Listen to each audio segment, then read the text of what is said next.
Today we're going to go over the vSAN sizing tool.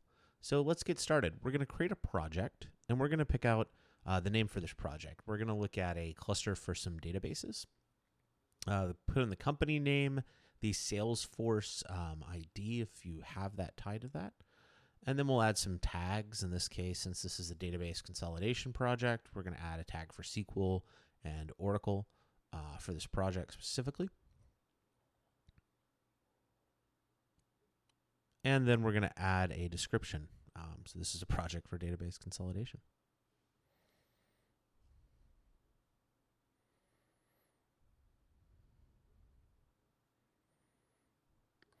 So next up, we're going to add a workload. Now you have a generic workload, but you can also add databases. In this case, we're going to start by adding a number of Microsoft SQL clusters to this. We're going to add a total number of 100 of these. We could change other factors like the amount of CPU or I/O profile, or we could even import external data if that made sense. In this case, we're just going to accept the defaults. Note we could change even the RAID level or other advanced settings. We're going to assume that the CPU utilization is actually running pretty heavy here. And this is going to start estimating our cluster requirements. Now let's go add a second workload. We're going to add some Oracle databases. And this is again going to pre-populate. One thing we can do is we can put in the number of virtual machines. And again, when we look at the profile, we could change that default. So one thing I want to show at the start is while you can certainly manually put in workloads, you can also import workloads. So you can import from an external data source is this option you'll find on the first workload profile you've created.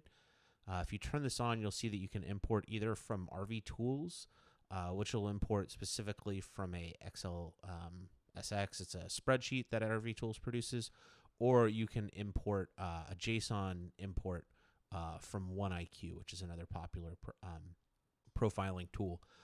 Also, if you're using Live Optics Virtual Assessment, remember it actually has the ability to just directly push into vSAN Sizer and open a workflow there. Now, do note we, by default, are going to show terabytes. If you want to look at TB-bytes, you want to change that from the base 10 to base 2, you can do that. We can also export this report as a proposal, either as a PDF or as a PowerPoint. If you want to send this report out that's generated, you can send that by email. Now, going back, we're going to add a general purpose workload to this also. And one thing we can do here is, let's say we don't know how much storage per VM, but we know the aggregate. We could also put those numbers in. So in this case, I'm going to put in that I know that I need 200 terabytes. And so that's going to divide that out. That's going to add a lot of capacity to the requirements of this cluster. Next up, we can change the resources. So in this case, the CPU is running a little hot. I'm going to upgrade the core count from 24 to 28 cores. I can also add for either performance, the IOPS, or for capacity. I can either choose to add by disk groups or add hosts.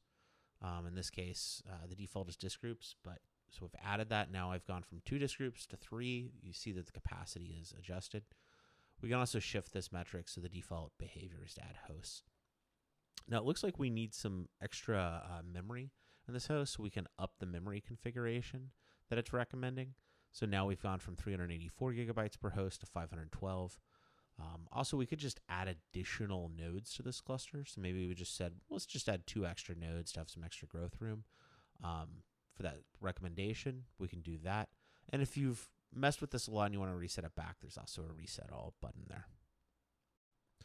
Next up, let's go up here and take a look at the quick sizer. Now this is a reverse sizing tool. In this case, we're going to pick our server vendor. We'll pick a specific ReadyNode configuration. Let's look at small flash 8s we want to start with. And you could pick a specific system. We can pick the number of disk groups and the per server, as well as the capacity that we use. And this will help us work backwards from a specific configuration for an actual usable capacity. We can adjust whether we use compression or dedupe only. We can change the default assumptions, and we can also add additional overhead for things, an operational reserve, adjust the default RAID assumption. And this will give us basically an assumption of how much space we could leverage and what the specific overheads would be based on that config. Now note there's also an iPhone and Android application that's available for this. So if you're sitting at lunch with a customer and you want to be able to, under the table quickly run those calculations, that's also available. Again, this is the vSAN Quick Sizer tool you'll find at the top. Next up, we're going to look at how to filter and screen the recommended options. Now, you could filter by vendor. You can filter also by the device type. So maybe we want to look for NVMe capacity and cache. We want the fastest, kind of builds. You can search for a specific vendor in here. In this case, I'm going to search for HPE. And so maybe I want to, for the recommendations, look at both DL360 and DL380s. And so within the report, it would actually, if I export this, I can export this as either a PDF or as a PowerPoint. It's going to actually incorporate those recommendations for those, show what it would look like modeled with either of those two different host options. And again, these reports you can send out either over PDF or PowerPoint. We can not only download them directly, but you can mail them and CC out the team and send that information. I just wanted to do a quick overview, just show that there is a sample configuration that is created here. So in this case, since it's recommending all Flash 8s, we can look at what the recommendation is. And this is going to show the assumptions that went in, as well as what the recommendations specifically were.